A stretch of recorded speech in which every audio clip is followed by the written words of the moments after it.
Good morning बच्चों हम लोग गृह विज्ञान में पर्यावरण प्रदूषण का जन जीवन पर प्रभाव पाठ पढ़ रहे थे। और पिछली कक्षा में हम लोगों ने बच्चों पर्यावरण का अर्थ पढ़ लिया था, उनकी परिभाषा पढ़ ली थी, पर्यावरण का वर्गीकरण पढ़ लिया था हम लोगों ने।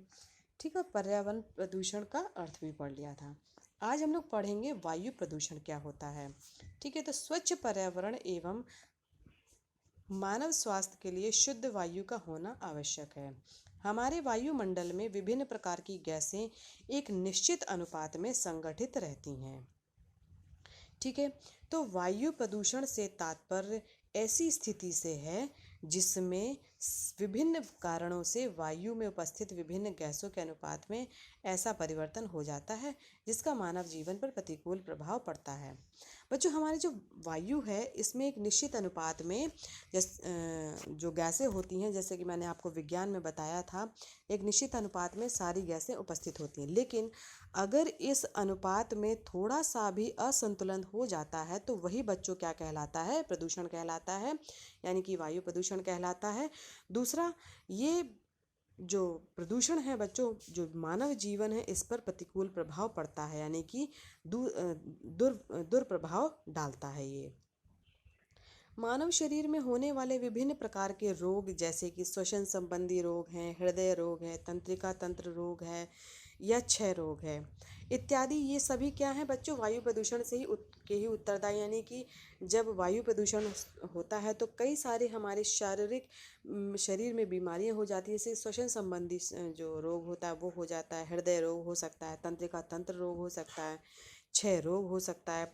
तो ये सभी जो है बच्चों हम किस कारण हो रहा है? ये वायु प्रदूषण के कारण हो रहा है।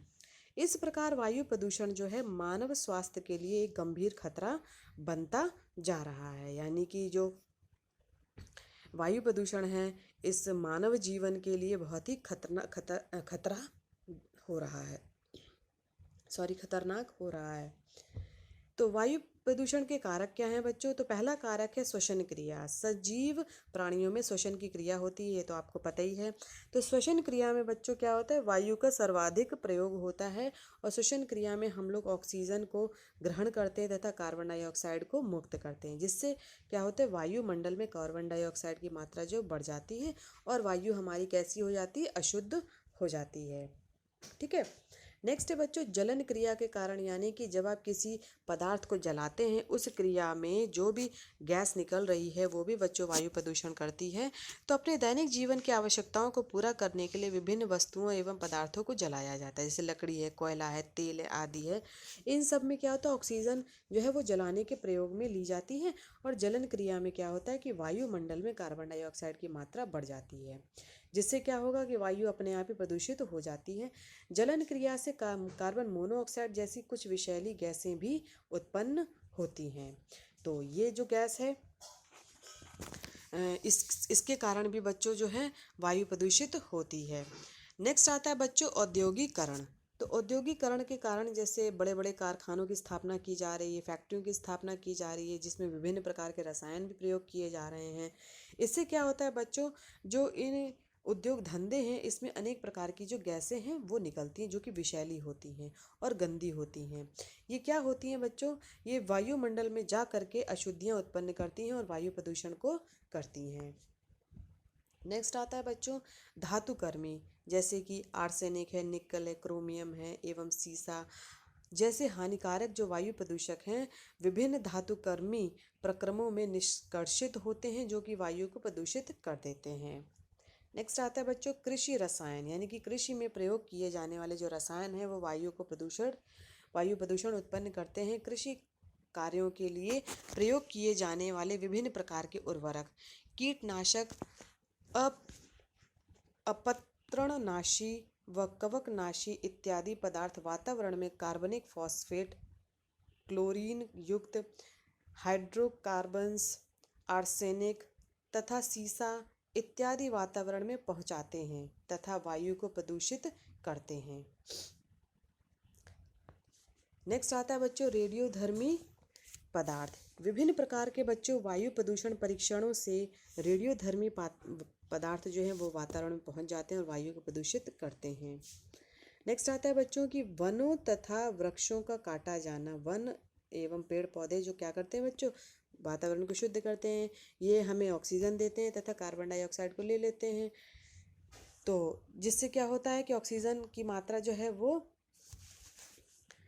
बढ़ जाती है वातावरण में और कार्बन डाइऑक्साइड की मात्रा घट जाती है। लेकिन अगर वृक्षों को अगर आप काट देंगे तो क्या होगा, कार्बन डाइऑक्साइड की मात्रा बढ़ जाएगी और ऑक्सीजन की कम हो जाएगी। वृक्षों तथा वनों को काटने से प्रकृति व वायुमंडल में असंतुलन हो जाता है और वायुमंडल में उपस्थित ऑक्सीजन की मात्रा में कमी होने लगती है तथा कार्बन डाइऑक्साइड एवं कार्बन मोनोऑक्साइड जैसी जहरीली गैसें भी वृद्धि होती हैं। इस प्रकार वायु जो है होती है बच्चों प्रदूषित हो जाती है। नेक्स्ट आता है बच्चों यातायात एवं परिवहन साधन, यानी कि जो आप परिवहन साधन यूज़ कर रहे हैं, जैसे आप एक जगह से दूसरी जगह जाने के लिए प्रयोग में लेते हैं जो भी साधन हैं उन्हें यातायात साधन कहते हैं। तो यातायात एवं परिवहन के साधनों द्वारा भी वायु प्रदूषण फैलता है। वाहनों से निकलने वाले धुएं में carbon dioxide, sulphur dioxide, carbon monoxide जैसी हानिकारक गैसें पाई जाती हैं जो कि स्वास्थ्य के लिए बहुत ही हानिकारक हैं। अन्य जो कारण हैं, अन्य कारक हैं जो कि वायु को प्रदूषित करते हैं, जैसे कि समुद्र में पेट्रोल अथवा जल बह जाने के कारण आग लगना, ओजोन मंडल में परिवर्तन होने के कारण वनों में आग लगना। तो ये सभी बच्चों जो कारण हैं ये वायु को प्रदूषित करते हैं। अब बच्चों टॉपिक आता है कि वायु प्रदूषकों का प्रतिकूल प्रभाव क्या है। तो सबसे पहले देखेंगे कि मनुष्य पर क्या प्रभाव पड़ता है। तो नाइट्रोजन के ऑक्साइड इसके कारण फेफड़ों का कैंसर हो जाता है। इन्फ्लुएंजा की प्रतिरोधक शक्ति का ह्रास होता है, यानी कि इन्फ्लुएंजा यानी कि एक बीमारी है जिसमें क्या होता है, प्रतिरोधक क्षमता जो है वो कम हो जाती है। नेक्स्ट आता है बच्चों सल्फर डाइऑक्साइड, इसके कारण जो है फेफड़ों के ऊतक पर नकारात्मक प्रभाव पड़ता है। जो सल्फर डाइऑक्साइड होती है बहुत ही बच्चों खतरनाक होती है, जो कि आपके फेफड़ों को नुकसान पहुंचाती है और ये पुरानी खांसी का कारण होता है। क्लोरोफ्लोरोकार्बन, ओजोन की परत में छिद्र के कारण पैराबैंगनी किरणों का पृथ्वी पर आगमन होता है जिसके जिससे कैंसर, त्वची कैंसर जैसे रोग की उत्पत्ति होती है। यानी जो क्लोरोफ्लोरोकार्बन है बच्चों, इसके कारण क्या है कि जो ओजोन परत है, ये बच्चों ये परत है जो कि हमारे वायुमंडल में उपस्थित है, ये हमारे वायुमंडल को पैराबैंगनी किरणों से बचाती है जो कि सूर्य से निकलती हैं।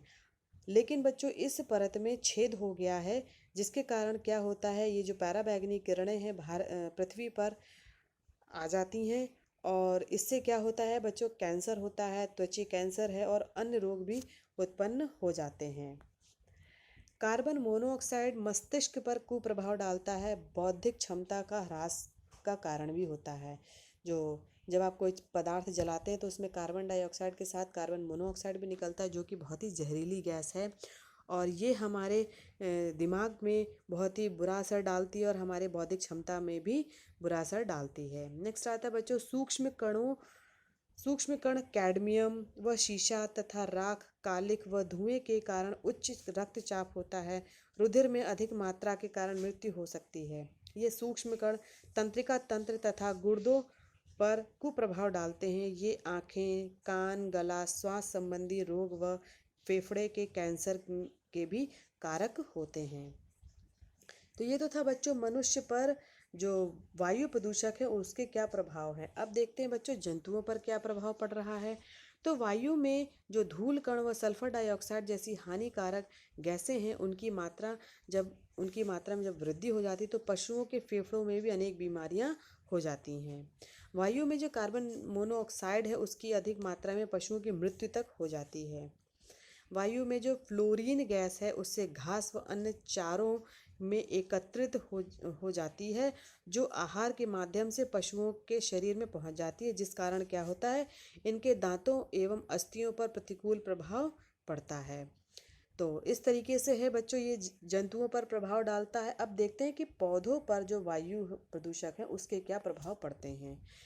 तो वायु प्रदूषण से पेड़ पौधे पर भी बहुत प्रभाव पड़ता है। पहला है बच्चों वायुमंडल में विभिन्न प्रकार के प्रदूषक जो हैं उस विभिन्न प्रकार के प्रदूषक तत्वों की मात्रा अधिक होने से पेड़ पौधों पर उन प्रदूषकों की एक परत बन जाती है जिससे सूर्य का प्रकाश उन तक कम पहुंच पाता है।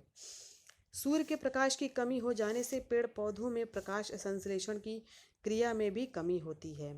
धूल कणों इत्यादि प्रदूषकों के पत्ती पर जमने से पौधों की वाष्पोत्सर्जन क्रिया भी घट जाती है। यानी कि जब वो धूल कण हैं, जो पत्तियां हैं, उनमें अगर वो जमा हो जाते हैं तो उनमें जो वाष्पोत्सर्जन की जो क्रिया है वो भी जो है बच्चों बहुत कम हो जाती है। सल्फर डाइऑक्साइड पत्तियों में क्लोरोफिल की सॉरी सल्फर डाइऑक्साइड क्या करती है, पत्तियों में क्लोरोफिल को नष्ट कर देती है, यानी कि उसे खत्म कर देती है, यानी पीले हो। इसकी वजह से क्या होता है, पत्तियां पीली हो जाती हैं। सीसा, कैडमियम, फ्लूओराइड, एस्बेस्टॉस इत्यादि कण पौधों की वृद्धि रोकने वाले एवं ऊतकों को नष्ट करने वाले कारक उत्पन्न करते हैं। इन सब तत्वों के प्रभाव से बच्चों जो ये जो प्रभाव हैं बच्चों, इससे क्या होता है, जो पत्तियां जो हैं बच्चों झुलस जाती हैं और प्रकाश संश्लेषण की क्रिया नहीं होगी। ठीक है, तो इससे जो है बच्चों पौधों पर कुप्रभाव पड़ता है। अब देखते हैं कि और क्या क्या प्रभाव हैं बच्चों इसके। तो कार्बन डाइऑक्साइड, सल्फर डाइऑक्साइड इत्यादि से बने सल्फ्यूरिक व कार्बोनिक अम्ल का वस्त्रों एवं इमारतों इत्यादि पर प्रतिकूल प्रभाव पड़ता है। हाइड्रोजन सल्फाइड के प्रभाव से भवनों के शीशे काले पड़ जाते हैं। सल्फर डाइऑक्साइड एवं नाइट्रोजन के ऑक्साइड द्वारा भवनों का क्षरण होता है। मथुरा के तेल शोधन कारखाने से निकली हानिकारक गैसों से ताजमहल का संगमरमर प्रभावित हो रहा है। यानी कि जो सल्फर डाइऑक्साइड या उससे जो एसिड बन रहा है, इससे क्या होता है कि हमारे जो इमारतें हैं, जैसे कि आपकी ताजमहल है, इस पे जो है उसके जो संगमरमर है इसकी क्षति हो रही है। और दिल्ली में थर्मल विद्युत गृह से निकलने वाली गैसें जो हैं लाल किले के पत्थरों को हानि पहुंचा रही है। तो ये जो गैसें होती हैं बच्चों, ये वायु के साथ साथ जो और भी जो चीज़ें हैं उन पे दुष्प्रभाव डालती हैं। अब देखते हैं बच्चों की वायु प्रदूषण के नियंत्रण के उपाय क्या हैं, यानी आप किस तरीके से वायु प्रदूषण को रोक सकते हैं। तो शुद्ध वायु मानव के शरीर स्वास्थ्य के लिए अत्यंत आवश्यक है बच्चों। अतः प्रत्येक व्यक्ति का इसका कर्तव्य होता है कि वो प्रदूषण को रोके, यानी कि वायु प्रदूषण को वो रोके या उसको रोकने का उपाय वो करे। तो पहला उपाय है बच्चों कि पेड़ पौधों का ह्रास यानी कि काटना रोकना चाहिए। साथ ही प्रत्येक स्थान पर अधिक से अधिक वृक्षारोपण किया जाना चाहिए, क्योंकि वायु के शुद्धिकरण में पेड़ पौधे महत्वपूर्ण भूमिका निभाते हैं। पेड़ पौधे वायुमंडल से कार्बन डाइऑक्साइड को ग्रहण करते हैं तथा ऑक्सीजन को मुक्त करते हैं, जिससे वायुमंडल में प्राणदायक ऑक्सीजन की वृद्धि होती है। तो इस प्रकार जो है बच्चों, अगर आप पेड़ पौधे लगाएंगे तो कार्बन डाइऑक्साइड की मात्रा भी कम हो जाएगी और भी बहुत सारे जो वायु में जो प्राणदायक ऑक्सीजन है वो आ जाएगी। ठीक, तो इस तरीके से आप रोक सकते हैं वायु प्रदूषण को। नेक्स्ट आता है बच्चों सूर्य का प्रकाश। तो रिहायशी क्षेत्रों के निर्माण के लिए ये ध्यान रखना चाहिए कि मकानों में हवा व सूर्य के प्रकाश के आने जाने की उचित व्यवस्था हो। सूर्य के प्रकाश में बहुत अधिक ताप होता है। सूर्य के ताप से वायु की विभिन्न प्रकार की अशुद्धियाँ दूर हो जाती हैं तथा वायु में पाए जाने वाले विभिन्न प्रकार के रोगों के कीटाणुओं की भी समाप्ति हो जाती है। सूर्य के ताप से जल वाष्प की अधिकता समाप्त होती है। सूर्य के ताप से वस्तुओं के सड़ने गलने से उत्पन्न दुर्गंध नष्ट हो जाती है। यानी कि आपको इस तरीके से अपने मकान बनाने चाहिए कि मतलब कि अच्छे तरीके से आपके घर में सूर्य के प्रकाश की किरणें पहुँचे। और वहाँ जब ऐसा होगा तो क्या होगा कि सूर्य से जो ताप होगा उससे जल वाष्प अधिक समाप्त हो जाएगा और वस्तुएं जो हैं वो सड़ने गलना बंद हो जाएंगी और उससे जो है दुर्गंध भी नष्ट हो जाएगी। फिर बच्चों आता है सीएनजी का उपयोग। जिन वाहनों में पेट्रोल, डीजल व मोबिल ऑयल का प्रयोग होता है उन वाहनों का प्रयोग कम कर देना चाहिए, सीएनजी का प्रयोग करना चाहिए और इस पर ही बल देना चाहिए। सीएनजी का अर्थ होता है बच्चों कंप्रेस्ड नेचुरल गैस, और ये आजकल आप लोगों ने सुना भी होगा कि ऑटो हैं या और भी कोई कार है या वैन है वो सीएनजी से ही चल रही है। पक्की सड़कों का निर्माण, कच्ची सड़कों पर वाहन चलने से धूल उड़ती है, इसलिए वायु दूषित होती है तथा वाहन अधिक प्रदूषण उत्पन्न करते हैं, तथा वाहनों को चलाने के लिए पक्की सड़कें होनी चाहिए, तभी जो है बच्चों आप वायु प्रदूषण कम कर सकते हैं। नेक्स्ट आता है बच्चों अन्य उपाय। भूमि को खाली नहीं छोड़ना चाहिए, क्योंकि